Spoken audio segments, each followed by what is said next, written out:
ओम नमः सिद्धेभ्य।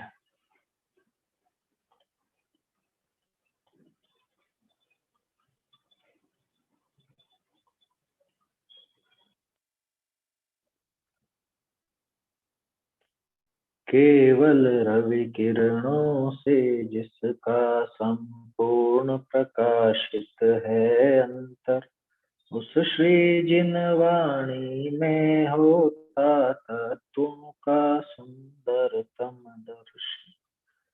सदर्शन बोध चरण पथ पर अविरल जो बढ़ते हैं मुनिगण, उन देव परम आगम गुरु को शत शत वंदन, शत शत वंदन।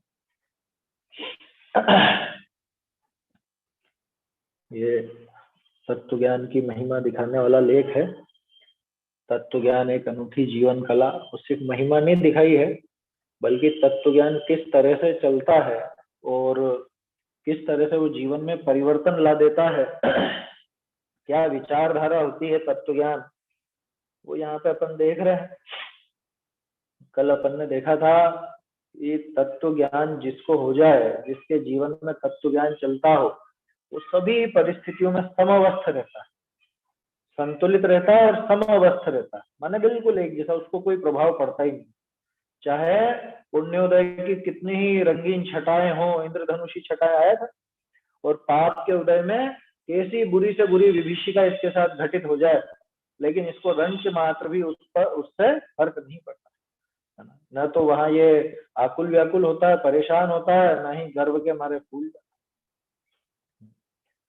तो ऐसी बात थी कि पापोदय की भीषण हैरानी या पुण्योदय का मधुर उन्माद तत्व ज्ञानी की प्रज्ञा को कभी आच्छादित करता ही नहीं। तत्व ज्ञान एकदम समवस्थ बना रहता, निरंतर वैसा का वैसा है, उस पर कोई प्रभाव नहीं डालती ये सब चीजें, क्योंकि ये तो सब आनी जानी है। वो जानता है ये चीजें कभी रहने वाली नहीं है। शायद अपनी इस कक्षा में बात नहीं हुई हो, एक उदाहरण पहले मैंने सुनाया था, अष्टपौर के समय सुनाया होगा। कहानी आई थी अखबार में, छोटी सी कहानी थी।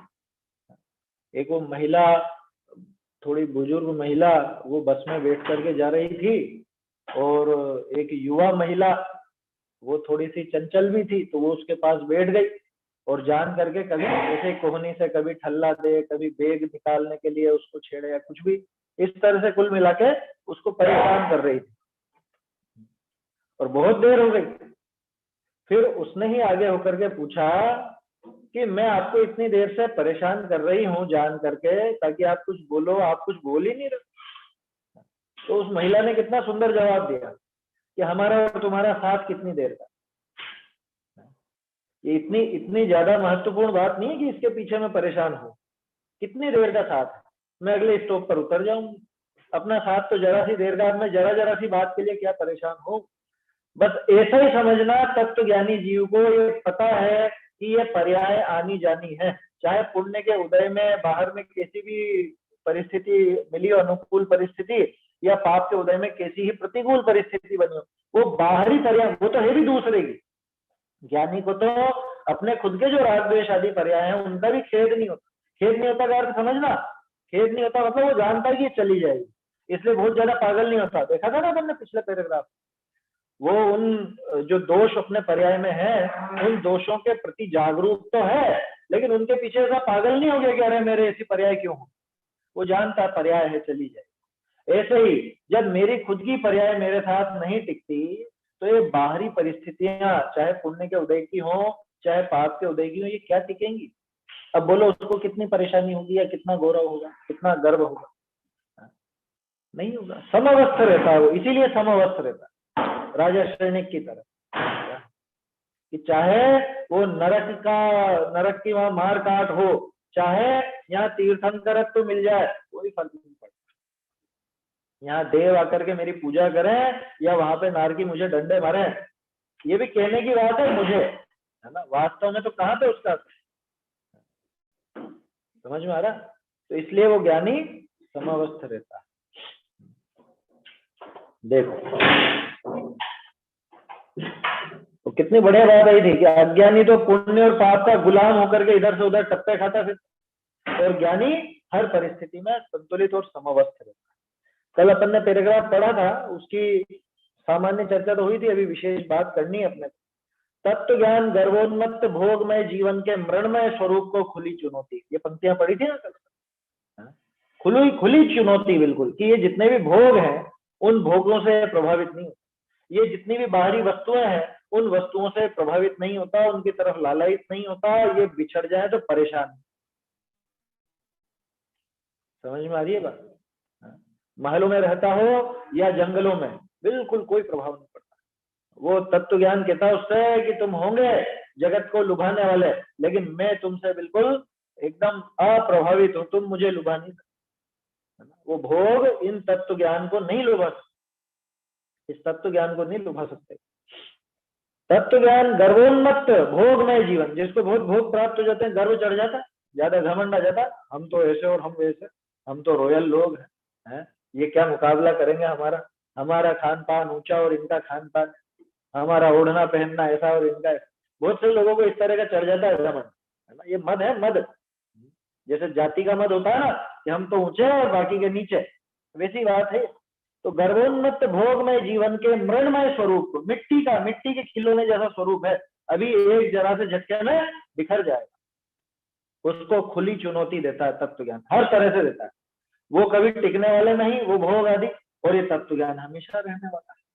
उन भोगों में कोई सार है नहीं, और ये तत्व ज्ञान तो सुख की प्राप्ति कराता है ना। उन भोगों से वास्तविक सुख का कोई लेना देना नहीं, और ये तत्व ज्ञान तो सुखमय जीवन की शुरुआत है।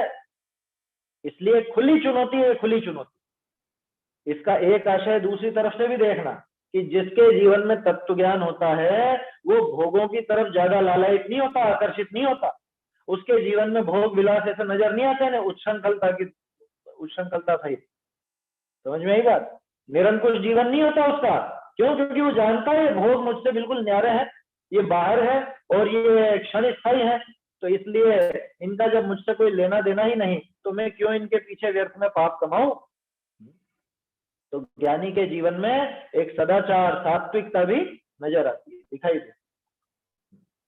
समझ में आ रही है बात? तत्व ज्ञान उन भोगों को एक लात मार के ठुकराता है। समझ में आ रही है बात? देखो, तत्व ज्ञान होते ही अन्याय, अनीति, अभक्ष ये सब छूटता है, ये सब समाप्त होता है, सम्यक दर्शन आता है। तो अन्याय, अनीति, अभक्ष किसके दम पर छूटते हैं बताओ? वो तत्व ज्ञान के दम। जैसे उदाहरण के तौर पर मान लो किसी को गुटखा खाने की कोई लत हो, या कोई भी किसी भी तरह की लत हो, और जब धीरे धीरे धीरे धीरे वो अभ्यास करे और उसके नुकसान जाने, और उसके कारण मुझे कितना दोष लगता है, मैं कितना पाप उठाता हूँ, उसके कारण ये पता चल जाए, अंदर से स्वीकार हो जाए, तो तत्व विचार चलने लगे, तो उसको कितनी देर लगेगी छोड़ने में बताओ? एक झटके में छूटता है। जैसे अपन पुराणों में पढ़ते हैं ना कि एक झटके में वो विराग आया, वैराग्य आया, और वो सारा का सारा छोड़ दे, सब कुछ छोड़ दे। इतना उनका जो राजपाट था, और जो उनका समझ लो जितनी भी रानियां थी, जितने भी बच्चे थे, जो भी महल थे, हैं, और सब वो भोग विलासिता के सामान थे, कितनी देर लगती छोड़ने में? एक एक करके छोड़, एक झटके में छोड़ दे। बोलो, एक झटके में, कोई देर नहीं लगी। ये तत्व ज्ञान इस तरह से चुनौती देता है भोग में। पूरी दुनिया भोगों के पीछे पागल होती है, और तत्व ज्ञान एक झटके में छुड़ाता है, एक झटके में। देर ही नहीं लगती वहां पे, पता चला। जैसे मान लो अभी कोई तत्व ज्ञानी जीव है जिससे तत्व ज्ञान निरंतर चलता है, उसको ये पता चलता है कि ये बड़ा अभक्ष है, ये जो भी वस्तु है, मान लो कुछ भोजन की, कुछ खाने की वस्तु, ये तो अभक्ष है और बहुत बड़ा अभक्ष है, इसमें 10 जीवों का घात होता है, अथवा स्थावर जीवों का बहुत घात होता है। क्या करेगा वो? तत्काल एक झटके में छोड़ेगा। नहीं होता ऐसा? जैसे ही पता चला कि ये दोषपूर्ण है तो उसको देर नहीं लगेगी। क्यों नहीं लगेगी? तत्व ज्ञान है उसके पास। और जिसके जीवन में तत्व ज्ञान नहीं है ना, वो तो मरे मन से छोड़ता है सब चीज। वो भोगों को नहीं भी भोगता तो भी भोगता रहता। क्या मतलब? वो ऊपरी तौर पर भले उसने भोगों का त्याग किया हो, लेकिन अंदर से तो भोगों के प्रति जो आसक्ति है, वो राग है, वो टूटा ही नहीं अगर तत्व ज्ञान नहीं है।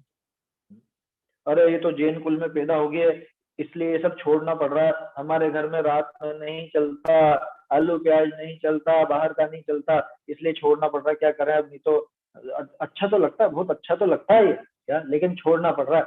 ये बाजार की चाट पकौड़ी और पानी पताशे और वो और चीजें। जैन नहीं होता ना तो खाते हैं। बोलो, तो उसने जो छोड़ा है, क्या छोड़ा है उसने? वो तो अभी भी भोग रहा है, निरंतर भोग ही तो रहा है उसको। मन में जो उसके लिप्सा पड़ी हुई है दूसरों को देख देख करके, और इसके मन में इच्छाएं जागती हैं, तो ये तो भोग ही रहा है। वैसे भी आत्मा कोई खाता तो है नहीं, आत्मा तो कुछ भी नहीं खाता, उस राग भाव को ही तो खाता है।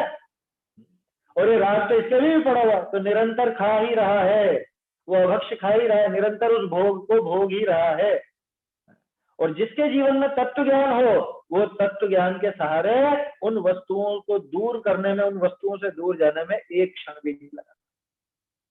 ऐसा है तत्व ज्ञान भोगमय जीवन के मृणमय स्वरूप को खुली चुनौती, खुली चुनौती। आ जाओ, कोई दिक्कत नहीं, तुम चले जाओ तो भी कोई दिक्कत नहीं।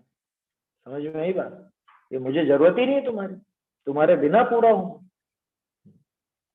उसे नहीं होगी ऐसी लिप्सा। तो ये बहुत बढ़िया पंक्ति है, ये जीवन में समझने लायक, उतारने लायक है कि जिसके जीवन में तत्व ज्ञान आया है उसको बाहर के भोगों में बहुत आसक्ति नहीं रहेगी। हाँ, गृहस्थ दशा है, पिछला राग पड़ा हुआ है, तो थोड़ी बहुत वो क्रियाएं नजर तो आएंगी, है ना, तो 5 इंद्रिय के विषय भोग उसके भी दिखेंगे, लेकिन उसमें आसक्ति नहीं रहेगी, बहुत ज्यादा आसक्ति नहीं रहेगी। खाना तो वो भी खाएगा, है ना, और जो स्वादिष्ट लगेगा वो उसको अच्छा भी लगेगा,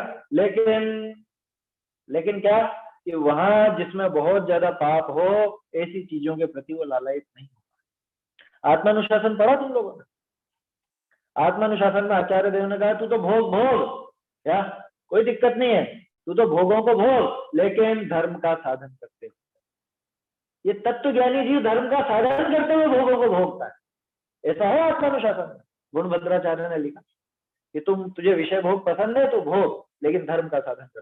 तुझे खाना पसंद है, स्वादिष्ट भोजन पसंद है, खूब कर, लेकिन अभक्ष मत कर, रात्रि भोजन मत कर, जो मोटे मोटे भक्ष्य वो मत कर, स्वादिष्ट भोजन कर, तो क्या दिक्कत है? ऐसी प्रेरणा दी उन्होंने, वो जानते ना एकदम से नहीं छोड़ पाएगा।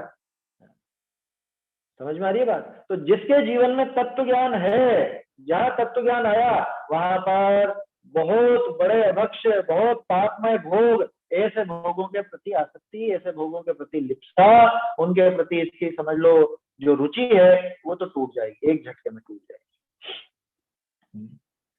अब जो लोग चैतन्य के अस्तित्व में संदेह कर, जो मिट्टी के भोगों को ही जीवन का स्वरूप मानते हैं, कि जीवन क्या है, अरे जीवन तो ऐसा जीना चाहिए, क्या खाओ पियो मौज से रहो, क्या परवाह करनी, होगा जो देखा जाएगा सब, जब तक जियो सुख से जियो, ऋण लेकर के घी, यावत जीवित सुखम जीवित ऋणम कृत्वा घृतम पिबेत भस्मीभूतस्य देहस्य पुनरागमनम। कि कौन आने वाला है, तुम तो उधार ले लेकर के भी घी पियो। अरे जीवन में एक शान होनी चाहिए, क्या थोड़ा कुछ ये सब चीजें तो होनी चाहिए ना भाई। जीवन जियो तो ऐसे जियो, गाड़ी तो ऐसी होनी चाहिए, मोबाइल तो ऐसा होना चाहिए, कपड़े तो ऐसे होने चाहिए, समाज में एक रुतबा होना चाहिए, ये भी चाहिए और वो भी चाहिए, सब चाहिए चाहिए चाहिए, चलता रहता है इसका जीवन भर। किसका? कि जिसने अपने चैतन्य सत्ता का स्वीकार नहीं किया, चैतन्य के अस्तित्व में संदेह किया। आत्मा भी कोई होता है क्या? किसने देखा है? किसने देखा आत्मा, किसने देखा स्वर्ग नरक? अपन तो खाओ पियो मौज। जिसको चैतन्य के अस्तित्व में संदेह है, माने जिसने चैतन्य का अस्तित्व स्वीकार ही नहीं किया, जो मिट्टी के भोगों को ही जीवन का स्वरूप मानते हैं, देख देख करके लालयित होते हैं दूसरों को, खुद नहीं भोगता तो भोगने वालों को देखता है। मोबाइल पर क्या करते हैं, वो खबरों में देखते तो रहते हैं, और वहां उसने इतने करोड़ की शादी करी, और उसने इतने करोड़ों का मकान बनाया, उसने इतने करोड़ों की गाड़ी है उसके पास, और उसके पास तो 2-2 लाख रुपए का मोबाइल है। जीवन तो ऐसा होना चाहिए। दिखावा करते हैं ना, शादी ब्याह में दिखावा करते हैं कि नहीं?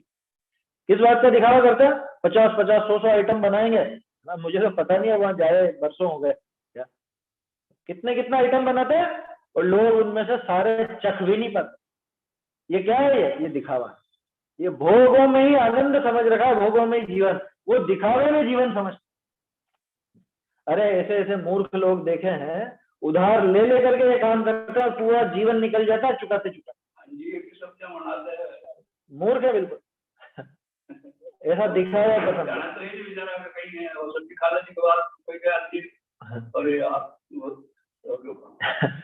उसको विचार ही नहीं है ना इतना। जिसके जीवन में तत्व ज्ञान नहीं है वो विचार क्यों करेगा?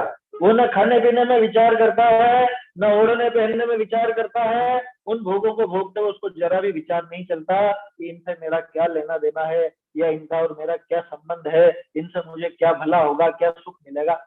उसको चलता है क्या विचार? तत्व ज्ञानी जीव ये सारा विचार करता है। आया समझ में? चैतन्य के अस्तित्व में संदेह कर जो मिट्टी के भोगों को ही जीवन का स्वरूप मानते हैं, भोगों को ही जीवन का आनंद मानते हैं, जीवन का सार समझते हैं भोगों को, वो कैसे है? देह एवं भोग की वियोग चेतना से भट्टी में पड़े कीट की तरह जो निरंतर अतिशय वेदना से तड़पते हैं, उन्हें तत्व ज्ञान का संदेश है। देखो पहले यहीं तक देखते हैं, ये जीव कैसा है? ये जो जीवन का स्वरूप कैसा माना? भोग में। कि जीवन का आनंद किसमें? भोगों में। जिसने ऐसा समझा वो कैसा है? वो उस कीड़े की तरह है जो भट्टी में पड़ गया, अथवा जान करके भट्टी की तरफ घुसता है, भट्टी में घुसता है, और वहां उसको आनंद नजर आता है, लेकिन आनंद मिलता नहीं है, वहां जल जाएगा, मर जाएगा। कॉकरोच होता है ना, कॉकरोच। देखो ध्यान आ गई, एक बात बता देता हूँ। गैस के सहारे कॉकरोच पैदा होता है। जो अपन गैस वापरते हैं ना, कभी भी आप देखना, बहुत से बाहर तो गैस का जो बर्नर होता है, आपके चूल्हे का जो बर्नर होता है, उस बर्नर में छुप करके बैठे हो। इसलिए कभी सीधे नहीं जलाना चाहिए। सुबह सुबह जब भी, जो भी है ना, पुरुष हो कि महिला हो, आप रसोई में अगर जाओ तो गैस के बर्नरों को हटा करके फूंक दे करके फिर उसके बाद काम में लो। जेनी तो इतना विवेकी होता है, समझ में आ रही है बात? और हम तो गए और खट से जला दिया, उसके अंदर बैठे रहते हैं कई बार, देख लेना। जिनके रसोइयों में कॉकरोच होंगे तो वहां छोटे छोटे कॉकरोच उनमें बैठे रहते, उनमें पैदा ही होते हैं, वहां से पैदा होते हैं। उनको क्या पता वहां कैसा क्या वातावरण से अपने आप वो वहां पैदा हो जाते हैं, उस तरफ जाते हैं। तो ये तो खैर प्रसंगवश बात आ गई, इसलिए ध्यान रखें। अगर आप लोगों को ये बात मालूम ना हो तो, वैसे अधिकांश को तो पता होगी, गैस का जो भी काम करना हो तो पहले बर्नर वगैरह को साफ कर लो, सुबह सुबह फूंक दे करके देख लो कोई कॉकरोच वगैरह तो नहीं है वहां। ये तो छोटे छोटे जीव बहुत होते हैं इस तरह के जो वहां पैदा हो जाते और मर जाते हैं फिर आज। हाँ, क्या कहा? देह एवं भोग की वियोग चेतना से। लो, जिन जीवों को भोगों में आनंद लगा ना, जिन जीवों ने भोगों को ही अपना जीवन का सार समझा, अब सोचो, भोग और देह ये दोनों के दोनों जब मुझसे छूटेगी, अलग होगी, तो उसको कितनी वेदना होगी। सोचो, मैंने शरीर को अपना समझा, शरीर को ही मैं माना, और शरीर संबंधी जो भोग है उन्हीं में आनंद माना।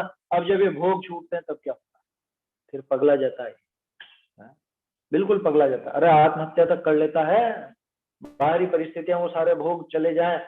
आजकल तो कितनी कितनी खबरें पढ़ने में आ रही है अखबार में, छोटे छोटे बच्चे 13-14 साल के, वो माँ बाप ने मोबाइल देने से मना किया तो आत्महत्या कर दी या हत्या कर दी किसी। बोलो ये घटनाएं हो रही है कि नहीं हो रही? ये क्यों? क्योंकि उसने जीवन का सर्वस्व उसी को समझ लिया, उस भोग को ही जीवन का सर्वस्व समझ लिया। तो वो भोग गया माने जीवन ही गया, ऐसा उसका दिमाग में होता।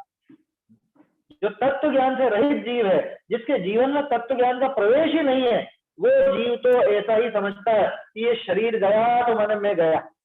शरीर के पीछे कितना कितना पागल हो जाता है। ये दवाई लो और ऐसा करो और वैसा करो, ये वैक्सीन लगाओ, मर नहीं जाए, ऐसा नहीं हो जाए, वैसा नहीं हो जाए।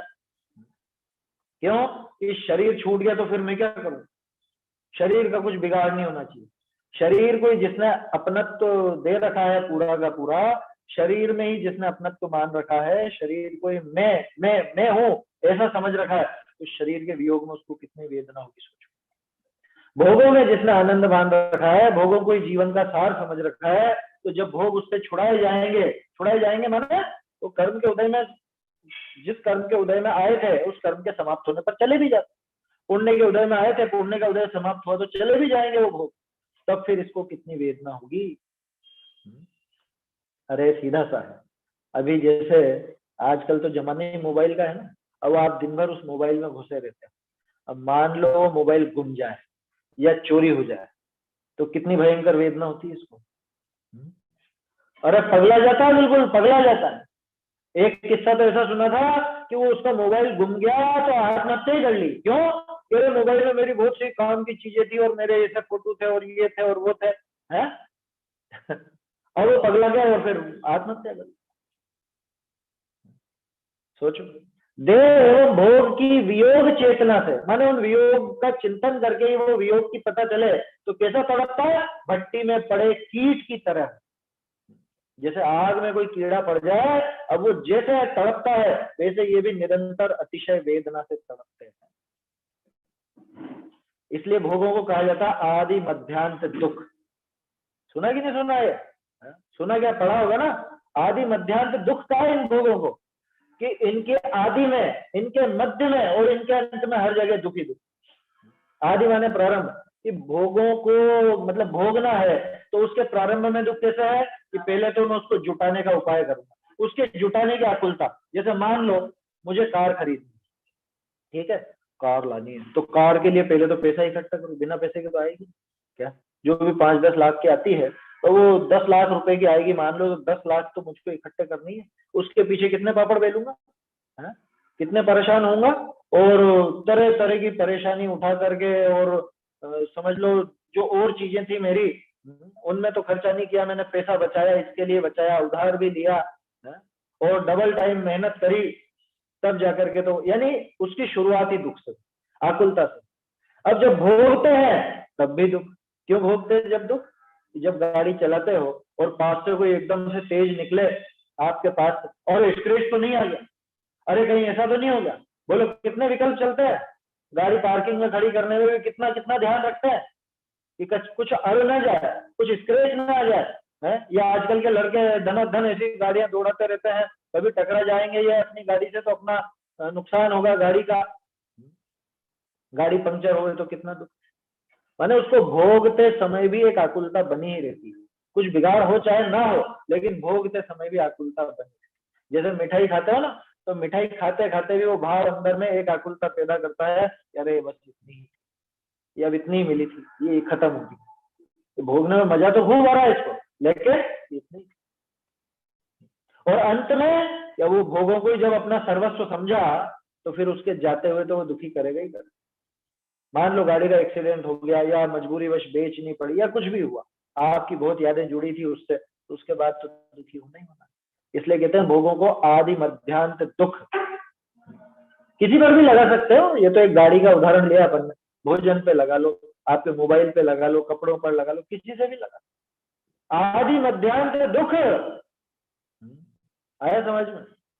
इसमें दुख ही दुख है। इसलिए तो आचार्य देव ने कहा तम सुखम है दुख में कहा, कि वो सुख तो वास्तव में दुख ही है।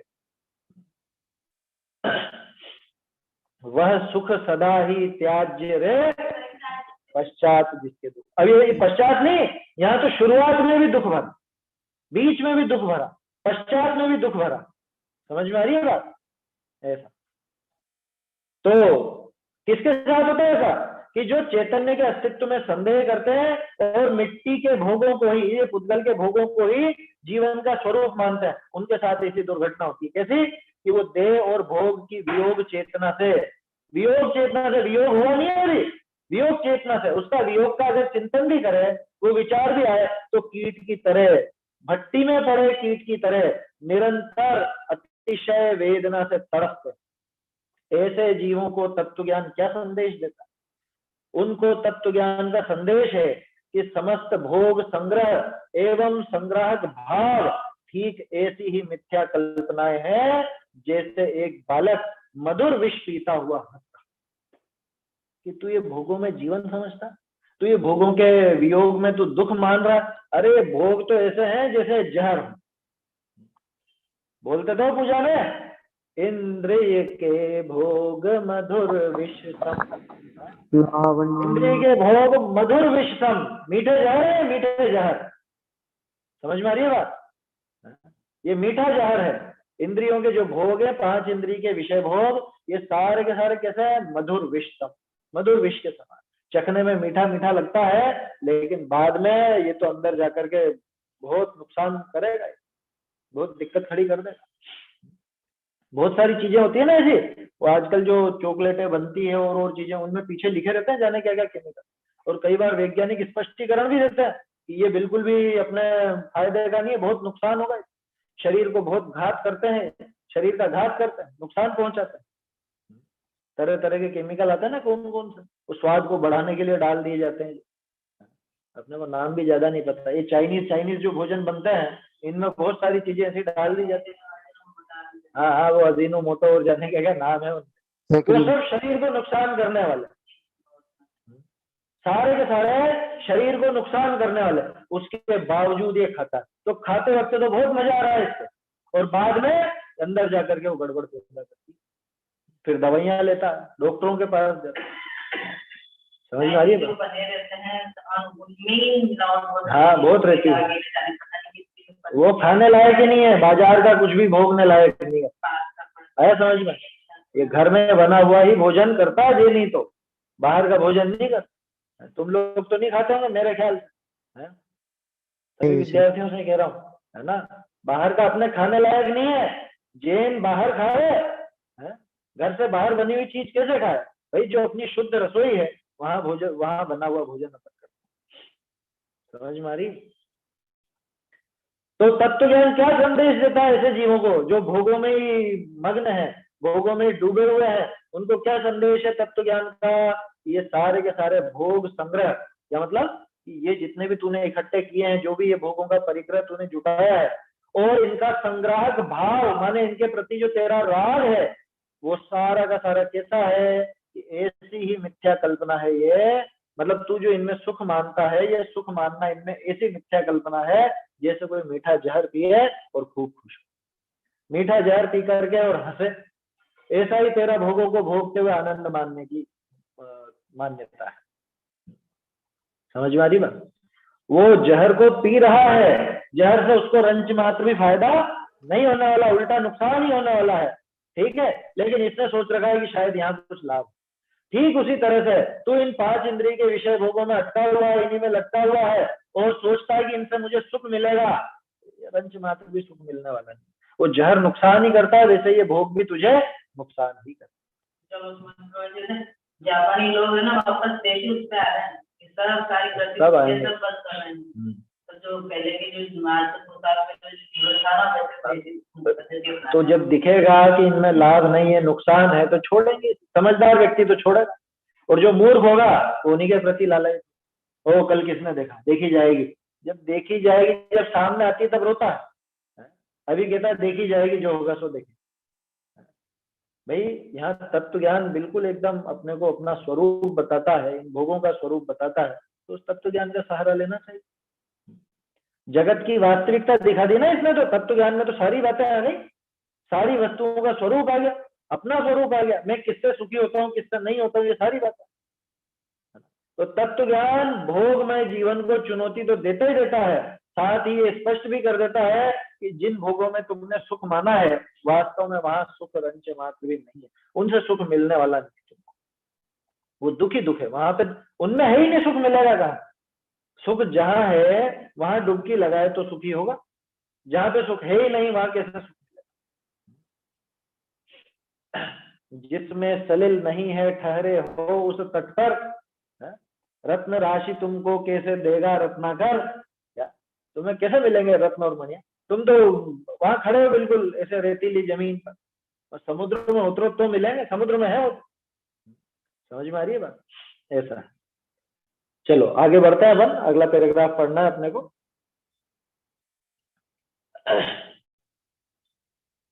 हाँ भाई, किसने नहीं पढ़ा आगे?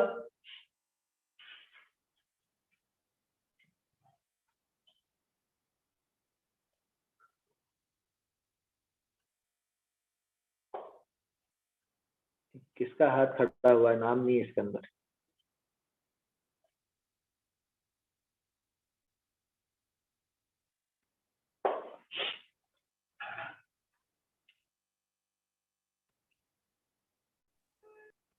विनीत, ध्रुव, तुमने तो पढ़ लिया ना?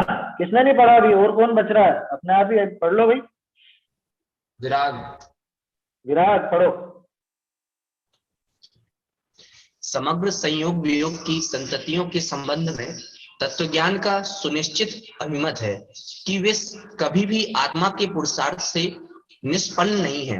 वे सभी दैव साध्य हैं जिन्हें दृष्टि शून्य अज्ञानी अपना संपादन मानता है।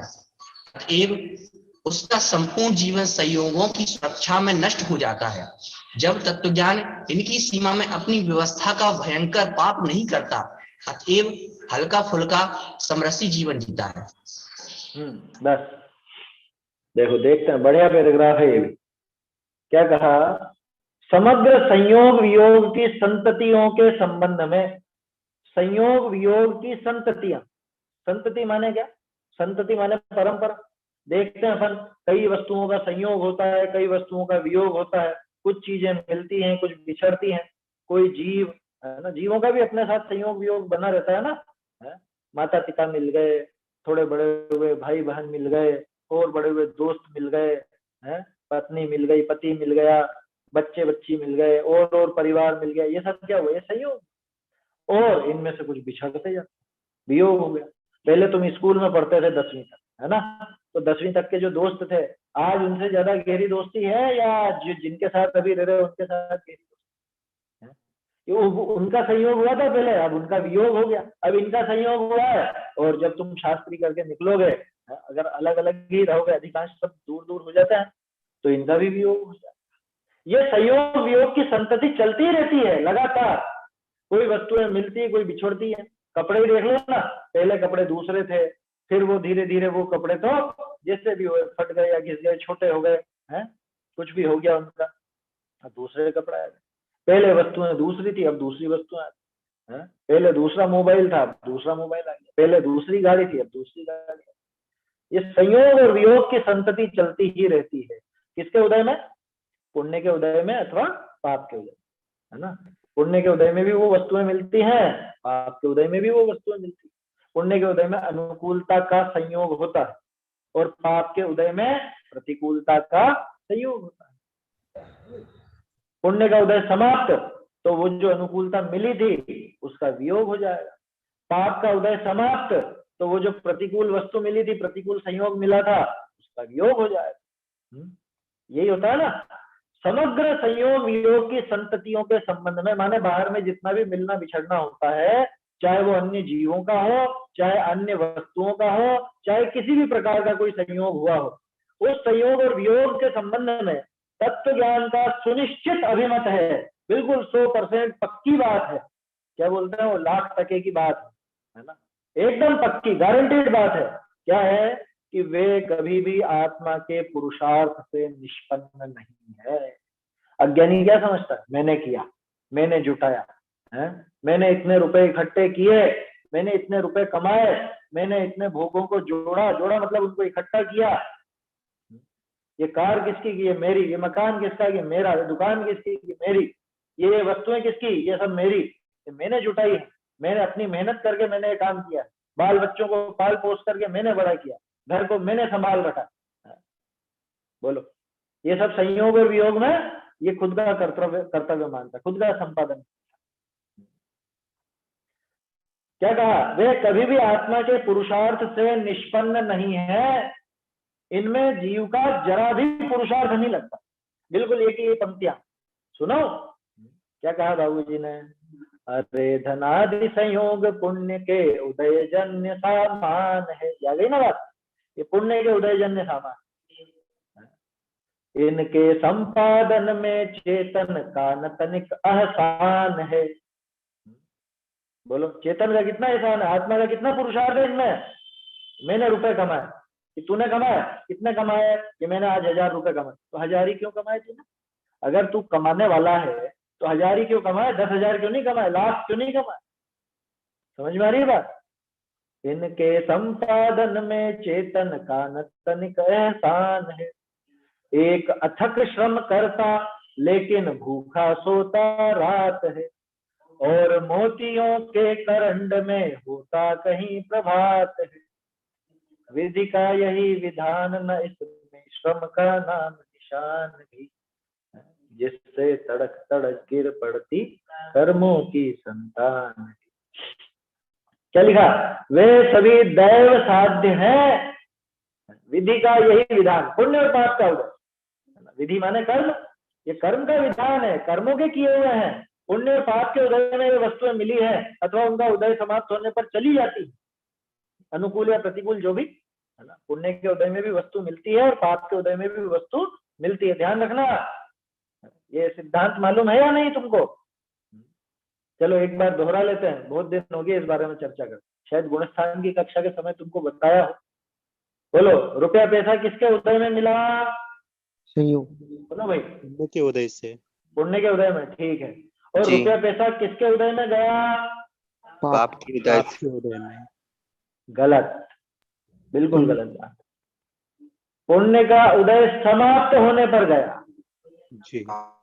समझ में ही बात? उदय में हमेशा मिलेगा, याद रखना। पुण्य के उदय में वो सामग्री मिली और पुण्य का उदय समाप्त होने पर वो सामग्री चली गई, ऐसा लेना। क्योंकि अगर तुम जैसे रुपए की बात करिए अपन, है ना, मान लो राज्य वैभव वगैरह ये सब, राज्य का वैभव वो किसके उदय में मिला? पुण्य के उदय में। और जब मुनि दशा धारण की तो क्या उनके पाप का उदय था जो उनके चली गई है? उस जाति का पुण्य का उदय समाप्त हो। समझ में आ रही है बात? मुनिराज जब छोड़ करके गए वो सारा धन वैभव अब तो समाप्त हो गया ना। पहले वो सारा धन वैभव, राज्य, संपदा, वो सारी चीजें थी, वो पुण्य के उदय में थी। अब पुण्य का उदय समाप्त हो गया उस जाति का, है ना। अन्य जाति का हो सकता है उदय। पहले बहुत सुंदर सुंदर वस्त्र आभूषण थे, वो सब पुण्य के उदय में मिले थे। अब क्या पाप का उदय हो गया उनका? उनके पाप का उदय नहीं आया, बल्कि उस जाति का पुण्य का उदय समाप्त हो गया। और वैसे भी सीधी सी बात है, प्रैक्टिकल बात, उदय, पुण्य का उदय या पाप का उदय, तो उदय में तो वस्तु मिलेगी। आया समझ में? उदय में वस्तु मिलेगी, उदय समाप्त होने पर उसका संयोग भी समाप्त हो जाएगा, अनुकूल हो या प्रतिकूल। अनुकूल वस्तु है तो पुण्य के उदय में मिलेगी, पुण्य का उदय समाप्त होने पर चली जाएगी। प्रतिकूल वस्तु है तो पाप के उदय में मिलेगी, पाप का उदय समाप्त होने पर चली जाएगी। व्यवहार से अपन ऐसा कह देते हैं सामान्य रूप से समझने के लिए, और पाप का ऐसा उदय आया, सब समाप्त हो गया, सब समाप्त हो गया। पाप के उदय में वस्तुएं नहीं गई है, पाप के उदय में वो जो विपन्नता है, प्रतिकूलता, वो आई। वो तो पुण्य का उदय समाप्त हुआ तो पुण्य के उदय में मिली हुई वस्तुएं गई। अरे सीधा सा हिसाब है, जैसे किसी की शादी हो जाती है ना, ये उदाहरण है गुरुदेव लिया करते कि ये किसके आने पर आएगी ये लड़की, कि ये उनके साथ ही आएगी, और किसके जाने पर जाएगी कि ये उनके साथ ही जाएगी। इनके वो कंवर साथ है, वो जो भी है, ब्याई जी है, कंवर साथ है, जो भी है ना, जिससे विवाह हुआ है उसके ही साथ आती है और उसी के साथ जाती है, यही होता है ना। तो उसी तरह से पुण्य के उदय में वो सामग्री का कॉन्ट्रैक्ट किससे था? ये पुण्य से था। तो पुण्य के उदय में ये आई, और जब ये पुण्य का उदय गया तो ये वो पुण्य का उदय इसको भी अपने साथ में ले गया, ऐसा समझ। तो कुछ भी हो, पुण्य से या पाप से, जीव का तो कुछ भी नहीं है ना उसमें, लेकिन है? इनके संपादन में जीव का कितना काम है, जीव का कितना पुरुषार्थ लगता है, बोलो। एक अथक श्रम करता, एक तो बहुत मेहनत करता है, दिन भर मेहनत करता है, एकदम हाड़ तोड़ मेहनत, एकदम पसीना पसीना हो जाता है। देखा है कभी जब कंस्ट्रक्शन साइट चलती है, निर्माण होता रहता है मकानों का, वहां पे देखो तुम 2-2, 3-3 मंजिला तक वो माथे पर वो पत्थर और सीमेंट की तगारी भर भर के वो मजदूर कैसे जाते, पत्थर उठा के ले जा रहे हैं इतनी ऊपर तक, वहां से उठा करके ला रहे हैं। कितनी मेहनत करता है, रात दिन भर, सुबह से शाम हो जाती, और कितना कमाता है? 200 कितना कमाता है? 200, 300, 400, जो जहां जैसी रेट हो, है ना, इतना ही कमाता है। और एक व्यक्ति छुट्टियां मना रहा है, और छुट्टियां मनाते हुए भी उसके तो खाते में पैसे बढ़ते जाते हैं। ये क्यों? ऐसा कैसे? अरे और तो छोड़ो, करोड़पति के घर में जो बच्चा पैदा हुआ, वो बच्चा जन्म से करोड़पति है या नहीं? उसने क्या किया करोड़पति बनने के लिए? मतलब अभी जो बाहरी मेहनत की बात कर रहे हो, वो बाहरी मेहनत क्या कर ली उसने कि ये चम्मच, चांदी की चम्मच मुंह में लेकर के पैदा हुआ, और वो बेचारा दिन भर मेहनत करता है तो शाम के खाने का तो भी ठिकाना नहीं। एक अथक श्रम करता लेकिन भूखा सोता, रात को भूखा सोना पड़ता, नहीं मिली मजदूरी आज, चला गया ठेकेदार कहीं पे, नहीं दिया आज पैसे, कल देगा लो। और मोतियों के करंड में, मोतियों के कटोरों में, लो साहब मुंह धो इसमें, क्या मोतियों के पिटारे में, चांदी सोने के उसमें कटोरों में तो मुंह धो रहे हैं, हाथ पैर धो रहे हैं उसमें तो। और मोतियों के करंड में होता कहीं प्रभात, कहीं पे तो सुबह सुबह, यानी पैदाइश ही वहीं पे हुई। कि करोड़पति क्या पैदा हुआ, ये खुद करोड़पति हुआ, इसने क्या किया कि इसके पास वो पुण्य था पिछला जिससे हुआ। खैर उससे मतलब नहीं है, खास चीज ये है कि ये बाहरी वस्तुओं का कॉन्ट्रैक्ट किससे है, जीव की मेहनत से है कि जीव की बुद्धिमत्ता से है? जीव की किससे है? बुद्धिमत्ता। दोनों से ही, दोनों से ही नहीं, न जीव की बुद्धिमत्ता से न जीव के मेहनत से। ये तो विधि का यही विधान, माने कर्मोदय का है ना, पुण्य और पाप के अधीन है ना ये बाहरी वस्तुएं। तो वे भिन्न द्रव्य, 48 पेज मुख्य प्रकाशक, वे भिन्न द्रव्य या तो अपने अधीन परिणमते, मतलब उनके स्वयं के अधीन, या कर्मोदय के अधीन, माने हमारे जैसा पुण्य या पाप का उदय होगा उस अनुसार उनका परिणाम होगा। उनका जो संयोग और वियोग हुआ है उसमें चेतन का रंच मात्र भी पुरुषार्थ नहीं है, जीव का उसमें रंच मात्र भी पुरुषार्थ नहीं है, जीव के द्वारा संपादित नहीं होती वो संयोग और वियोग की क्रिया। वो जो संयोग और वियोग मिलता है अन्य वस्तुओं का, अन्य व्यक्तियों का, वो सब कर्मोदय के अधीन है। समझ में आ रही है बात? सब का सब कर्मोदय का अधीन। ये कौन बताता है? ये तत्व ज्ञान कहता है। समग्र संयोग वियोग की संततियों के संबंध में तत्व ज्ञान का सुनिश्चित अभिमत है कि वे कभी भी आत्मा के पुरुषार्थ से निष्पन्न नहीं है। कितना करते हो प्रयास पर बोलो कितना पा लेते, सफल विफलता विफल सफलता में बस गोते खा लेते। निष्पन्न नहीं है मतलब क्षमता नाम नहीं हुआ, आत्मा के पुरुषार्थ से निष्पन्न नहीं है मतलब आत्मा के पुरुषार्थ से पैदा नहीं हुई ये चीज। हाँ, ये आत्मा के पुरुषार्थ से नहीं हुए ये संयोग और वियोग, इनमें तो वो कर्मों का ही है सारा का सारा। इसके करने से हो तो जितना सोचे उतना ही क्यों नहीं हो जाता। कितना करते हो प्रयास पर बोलो कितना पा लेते हो, सफल विफलता विफल सफलता में बस गोते खा लेते। कौन कह सका अरे सफलता मेरे जीवन की थाती है, और किसी का क्या जब एक दिन यह देह छोड़ चली जाती। बोलो और तो किसका क्या विश्वास करो, ये सब छूट जाता है। तो वे सभी दैव साध्य हैं। दैव मतलब अपने यहाँ पे देव का अर्थ कर्म है, भाग्य को भी कहते हैं। दैव माने भाग्य और देव माने कर्म भी होता है। तो हमारे यहाँ तो ये दैव साध्य माने कर्मोदय का अधीन है। वे भिन्न द्रव्य या तो कर्मोदय का अधीन परिणाम, वे सभी दैव साध्य हैं जिन्हें दृष्टि शून्य अज्ञानी अपना संपादन मानता। देखो तो सही इस चोर को, किया तो कर्मों का है और कहता क्या है मैंने किया, मैंने जुटाया, मैंने रुपए कमाए। अरे तूने कुछ भी नहीं कमाया, ये सब तेरे पुण्य के उदय से आए। और एक झटके में जैसे पुण्य का उदय समाप्त होगा ना, तू सोचता रह जाएगा और ये गायब हो जाएगा। होता है ना, वो अरबों खरबों की कंपनियां एक झटके में रोड पर आ जाए, नहीं होता है?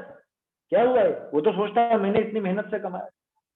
वो है ना वो चीन का क्या नाम था उसका, वो अलीबाबा कंपनी है जिसकी है? चीन का सबसे बड़ा उद्योगपति, सबसे बड़ा उद्योगपति, नाम भूल रहा हूँ उसका। वो सबसे अमीर लोगों की लिस्ट में था, लेकिन साल डेढ़ साल पहले उसने कुछ वहां पे सरकार के विरोध में कुछ कह दिया। उसके बाद से उसकी कंपनी इतनी बुरी तरह से गिरी कि वो अब मतलब 1000 की लिस्ट में भी नहीं, पहले टॉप 10 में आता था, दुनिया के टॉप 10। नाम भूल रहा हूँ मैं उसका, चीन का बहुत बड़ा उद्योगपति। समझ में आई बात? तो क्या हुआ ये, वो सोचता था मैंने इतना जुटाया। जैक मा, क्या जैक मा की बात कर रहे हो? जैक मा, हाँ जैक मा की बात कर रहा हूँ।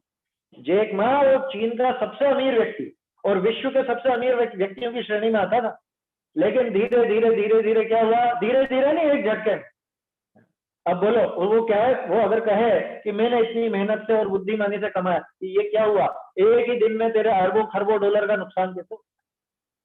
इनके संपादन में चेतन का जरा भी एहसान नहीं है, चेतन का जरा भी काम नहीं है। और अज्ञानी क्या समझता है? अज्ञानी उनको अपना संपादन मानता है, इसलिए अतएव उसका संपूर्ण जीवन संयोगों की सुरक्षा में नष्ट हो जाता, क्योंकि उसने समझा ना कि मेरे जुटाए हुए हैं तो मैं ही पालूंगा, मैं ही पोसूंगा, मैं ही इनका संरक्षण करूंगा, इनका योग भी मैंने किया तो इनका क्षेम भी मैं ही करूंगा। योग और क्षेम समझते हो कि? योग माने जो अप्राप्य वस्तु है उसको जुटाना, उसको कहते हैं योग। और जो जुटा लिया है, जो इकट्ठा कर लिया है, उसकी रक्षा करने को कहते हैं क्षेम। और जो योग और क्षेम का करता हो वो कहलाता है नाथ, वो कहलाता है स्वामी। ऐसा गुरुदेव कहते थे अपने प्रवचन में। योग और क्षेम, अब बोलो मैंने जुटाई है ये सब वस्तुएं, तो इनके क्षेम का माने इनकी रक्षा का उपाय कौन करेगा? मैं करूंगा, मेरी जिम्मेदारी। तो ये बर्डन उसके माथे पर पड़ा रहे, अज्ञानी के माथे। अतः उसका संपूर्ण जीवन संयोगों की सुरक्षा में नष्ट हो जाता है। प्रश्न बनता है तुम्हारे लिए कि अज्ञानी अपना पूरा जीवन इन संयोगों की सुरक्षा में क्यों लगाता है? क्योंकि अज्ञानी उनको अपना संपादन मानता है। अज्ञानी को लगता है मेरे किए हुए हैं, मैंने इनको किया है, मैं इनका करता हूं, मैं इनका भोगता हूं, तो मैं इनकी रक्षा करूं। तो उसके माथे सारी जिम्मेदारी आ गई। जब तक जबकि है ना, जबकि स्थान पे जबकि समझना है यहाँ पे अर्थ।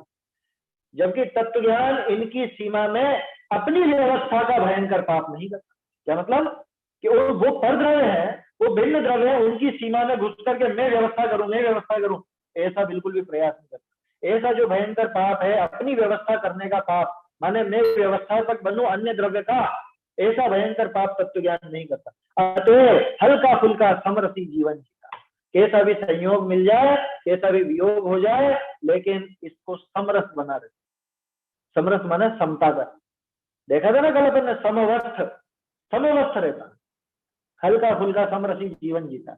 चाहे कितने भी संयोग मिल जाए, चाहे कितने भी संयोगों का वियोग हो जाए, मुझे उनसे कोई लेना देना नहीं। ये बल कहां से आया? ये बल तत्व ज्ञान से। समझ में आ रही है बात? तो तत्व ज्ञान वो ताकत है जो पुण्य के उदय में चाहे पाप के उदय में, उन सब में अपना एक संतुलन बनाए रहे। तत्व ज्ञान की ताकत से वो संतुलन बना रहे। और जिसके पास तत्व ज्ञान नहीं है वो तो पागल हो जाता है, अपना पूरा जीवन उन संयोगों की सुरक्षा में नष्ट कर देता है। आया समझ में? समय हो गया मेरे ख्याल से। हाँ, समय हो गया है। अब आगे कल अंतिम पैराग्राफ बचा है इसका, उसको अपन कल देखेंगे। कल अपना ये पहला चैप्टर, पहला लेख तत्व ज्ञान एक अनूठी जीवन कला भी पूरा हो जाए। ये पढ़ रहे हो कि नहीं पढ़ रहे हो? कल पढ़ी कि नहीं कविता? पढ़ी थी? कल मैंने ग्रुप पर भेज दी थी वो चैतन्य वाटिका। पढ़ी थी भाई साहब। हाँ, तो लगी होंगी ना ये कि ये पंक्तियां बिल्कुल सामने आती है। जी भाई साहब, यही की है पूरा। जी भाई साहब, यही उनके जीवन में बैठा हुआ था, यही विचारधारा थी, तो वही चीज निकल कर गई। चाहे गद्य हो चाहे पद्य हो, बिल्कुल एक जैसा मिलेगा। तो ये तत्व ज्ञान अपने जीवन में भी निरंतर चलता रहे तो अपन भी ऐसे संतुलित और समवस्थ हो सकते, एक समरसी जीवन जी। ये तत्व ज्ञान का दिव्य संदेश है। आगे की चर्चा कल करें। निज निधि निज में बताई यह अनंत उपकार है, इसके लिए जिन वाणी माँ को वंदना शत बार है, वंदना शत बार। एक साथ बोलिए जय